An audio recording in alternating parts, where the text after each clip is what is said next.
He preferred that the cup of suffering might pass, but he voluntarily submitted himself to the Father's will.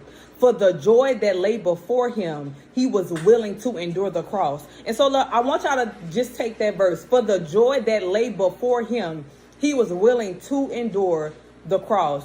Y'all, whatever y'all going through on y'all job, there is a joy that is laying before you. Are you willing to endure the persecution? Are you willing to endure the lies? Are you willing to endure the suffering for the joy that is set before you? Because what you're walking through right now is not the end. Y'all, I was physically tired in my body, but I said, all right, Lord, your will be done. You want me at this prayer tent? I'm going to do it. I'm going to do it. You need me there? And so I got so much joy because God got glory out of that, y'all. Y'all, to see people walk out feeling at peace, to hug me saying thank you.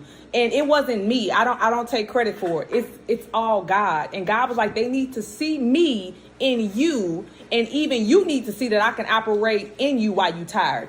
You need to see that God can operate in you even when you're frustrated, even when these people lying on you, even when these people getting on your nerves, even when your children ain't acting right. I am still able to operate through you. Will you let me use you? Do you want it my way or do you want it your way?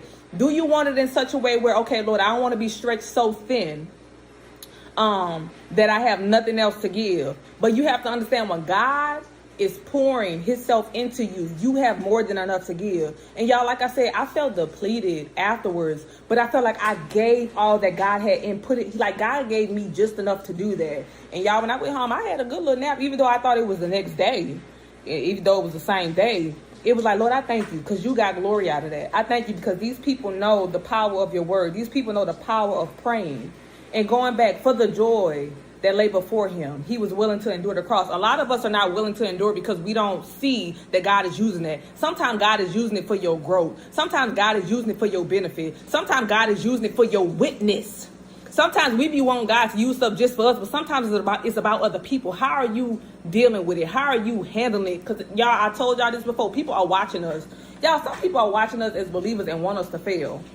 But it's those same people that see you not giving up like, dang, sis is really going in. Sis is really not breaking character. Sis is really not conforming to the ways of this world. That's why I wanted God's way more than I wanted my way. And I'm not finna sit up here and say I don't have moments where I fail. It be moments where my attitude be jacked up or I give the same energy that somebody giving me. I'm not finna sit up here and be like I'm perfect. But y'all, I love it. I love it when I kill people with kindness. I love it when I kill people with compassion. I love it when I don't stoop to somebody's level, because it's like, it takes more than that to get to me, homegirl. It takes more than that to get me to stoop to your level. Because in the end, I want to please God. So are you willing to do it God's way? Or do you just want it your way?